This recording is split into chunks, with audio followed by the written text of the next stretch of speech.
I respect everybody until they earn my disrespect. This Trayvon Martin Zimmerman distraction is getting way, way out of hand. This needs to be over so that we can get back to business in Benghazi and the IRS, NSA, all the alphabet soup criminal organizations in our government. But the distraction is going to be dragged on and on. And it's mostly because even the right-wing news organizations, I believe, are helping to push this race issue. Particularly Shill O'Reilly, Fox 61. He continues to push this narrative that Zimmerman didn't follow orders. Well, Shill, there was never any orders. Zimmerman talked to a dispatcher on the phone. The dispatcher's exact words where you don't need to do that. He was not told not to follow. He was not told not to do anything. And as a matter of fact, as much freedom as little cherub Trayvon had to be there, Zimmerman, in my eyes, actually had more right to be there. He was looking out for the security and the safety of the folks in that neighborhood, as he was the captain of the neighborhood watch. So why is the big hubbub? It's all about race and the race issue. Why do we have somebody like Al Sharpton standing up in front of a bunch of people screaming about justice, talking about no justice, no peace? Excuse me? This is the same guy that says, don't talk to us like we're stupid. Don't talk to us like we're ignorant. Well, Al, if you talk ignorant, we're going to treat you like you're ignorant. Come on, you're supposedly an educated man. Zimmerman started this? Zimmerman didn't start anything. Zimmerman followed somebody. When is that a crime? When did that become a crime? He had every right to follow that kid as he was trying to prevent crime in his neighborhood. Since when is that a crime? The kid had every right to be there. All he did was go out to the store for some Skittles and iced tea. You keep running that racist narrative. Who cares where he went out?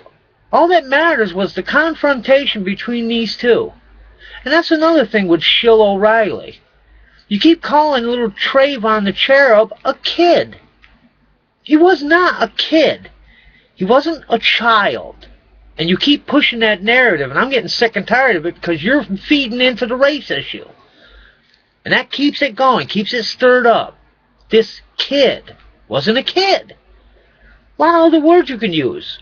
He was a young man, an adolescent, a juvenile, a teen. A lot of other words you could use, but it's always this kid, this child. When they had their confrontation, and Zimmerman walked up behind little Cherub, why didn't he act respectfully to the man? Now let's remember, little Cherub was taller than Zimmerman was.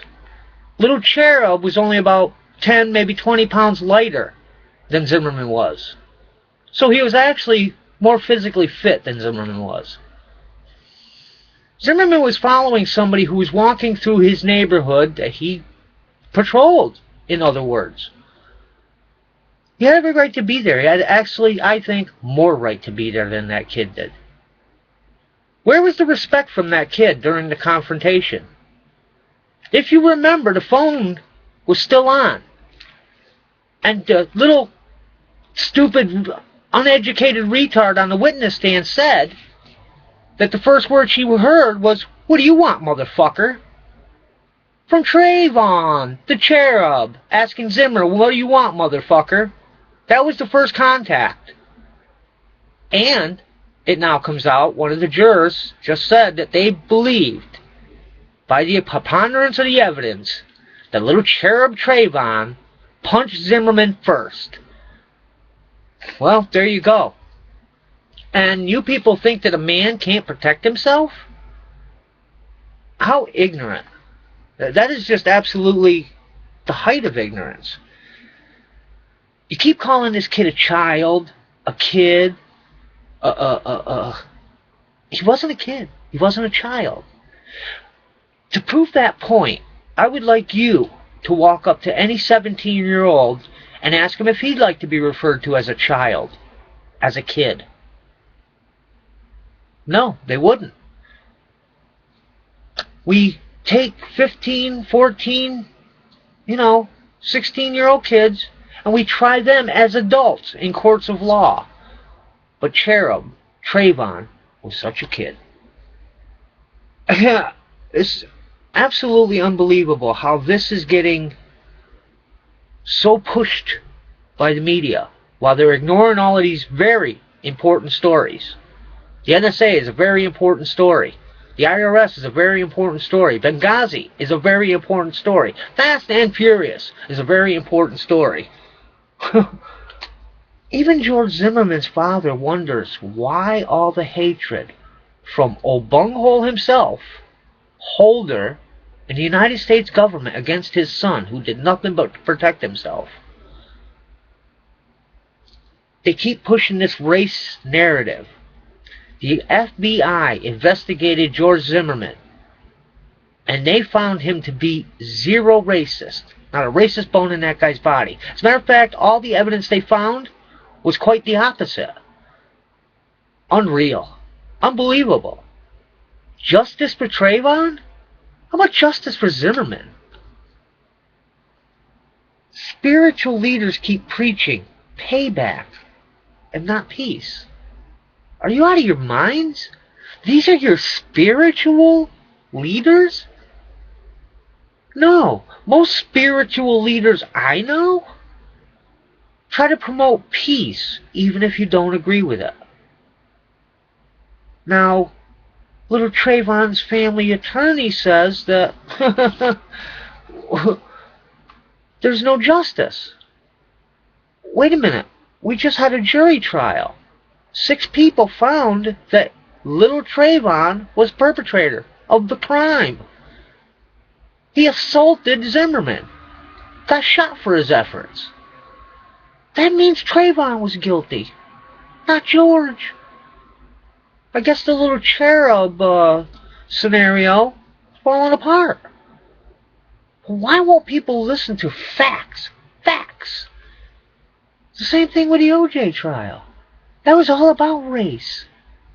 They had irrefutable evidence. OJ's blood was on the crime scene.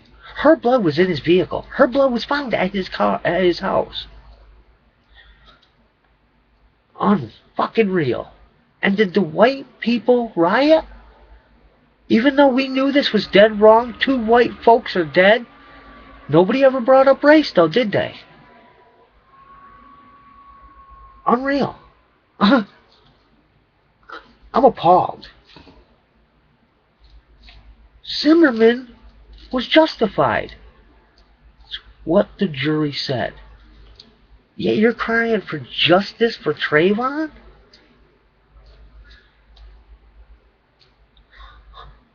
Holder himself called this shooting unnecessary, so he's calling it a crime. Holder.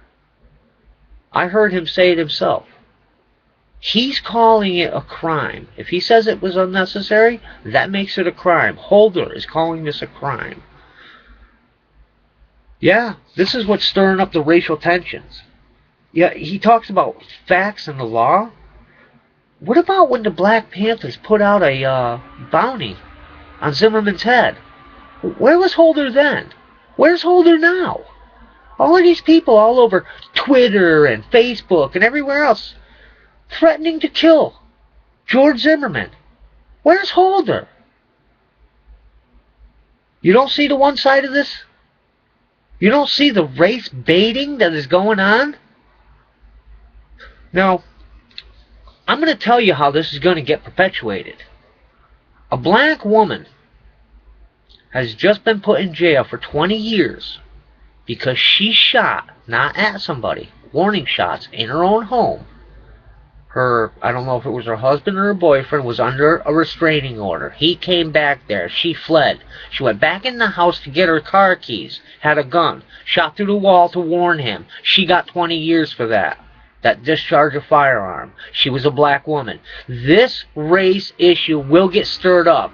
We're going to hear about the injustice of the justice system. Watch how this gets stirred up. Watch. I'm going to guarantee Holder will mention this. Obunghole will mention this. Oh, a black woman can go to jail for shooting not somebody but just in the wall. But Zimmerman can get off when a young man, a kid, is dead. Watch the narrative coming out of this. We already have congressmen speaking out about this. Are you out of your frickin' minds? Don't you people have Obunghole scared to recall or something? You're going to weigh in on the Trayvon Martin issue? This isn't over, Harry Reid says. Not by a long shot. Harry Reid? Dude, you fossil. Get the hell back in the... Matter of fact, why don't you just go home? You've been in there so long, you're senile. What a friggin' abysmal idiot. And then all of these, celebrities and athletes, ringing in on the issue. Unfrickin' real. And it is obvious that they are so uneducated to the facts of the case, or they wouldn't be running their ignorant mouths. But they're just stirring up that race issue. Congresswoman Corrine Brown is already all over this. She's going to stir it big and stir it stinky. She's the one who's going to tell us that, this white man, not even white, can get away with killing a black child, but a black woman can't protect her own home with a gun, and she's going to hammer that injustice. You watch. Now, these are travesties that happen, and I absolutely do not agree that a woman can't protect herself in her own home. And as a matter of fact, if she was going to do 20 years, as far as I'm concerned, she should have just shot the son of a bitch. Made it worth it. It's absolutely incredible. And we're going to find, if you ask me, that both of these cases were heavily politically motivated. We already know that Holder went down to Florida and got involved in this Zimmerman case before Zimmerman ever got arrested. He didn't get arrested until Holder got involved. It is Holder that is a racist. You got to look into these people. I'm telling you, Holder is nothing but a criminal. He started his little criminal career back when he broke into I think it was an ROTC office in his college days. So Holder, how the hell did he become the Attorney General of the United States of America? Yeah, we can't look at a black man's past, can we? No. Him or a bungholes. He's got his hidden pretty good too. Need to look into these people. Need to look beyond what the news is trying to sell us. We have to tell them. You have to get on the phone and call them, and you tell them the issues you want them to talk about on your evening news. You ask them why they're following this petty nothing case, because there was nothing to it. You people stirred up all the race. And yes, I'm talking to Shill O'Reilly also. And even Judge Jeanine Pirro. I caught her repeatedly calling this little punk a child. He was far, far from a child. Go ask any 17-year-old. If they don't punch you in the mouth, they're going to tell you, I'm no child. But they got to stir up the race stinky shit. This is how we're going to get a race war going in this country. You watch. Obunghole will be stirring the pot. Be watching for it, ladies and gentlemen. But please, don't fall for this horse shit. We're all Americans. God bless us all. I think we're going to need it.